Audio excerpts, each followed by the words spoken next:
সমুদ্রের ঢেউ অত্যন্ত জেদি হয়।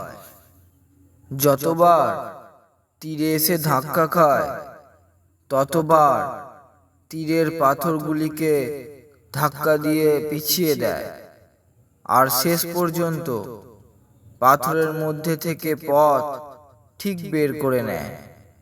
এই খেলা আপনার জীবনেও সংঘটিত হয়। যখনই আপনি অগ্রসর হন, সমাজরূপী শৃঙ্খল আপনাকে পিছিয়ে দেওয়ার প্রচেষ্টা অবশ্যই করে।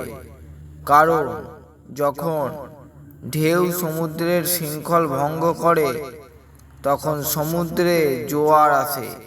ঠিক তেমনি যখন সমাজের শৃঙ্খল ভঙ্গ হবে, তখন ভূমিকম্প আসবে, এক নতুন আগামীর সূত্রপাত হবে।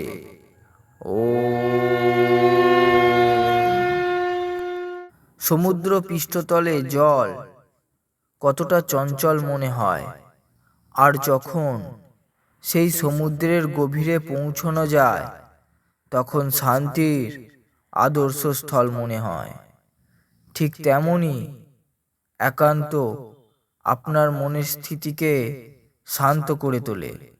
একান্ত মানেই একা থাকা নয়, বরং তা হলো নিজের মুখোমুখি হওয়া। একান্ত আপনাকে এই শিক্ষা দেয় যে আপনার সবথেকে বড় শক্তি আপনার অন্তরেই লুকিয়ে আছে। কেবল আবশ্যকতা হলো শান্ত হয়ে তাকে শোনা।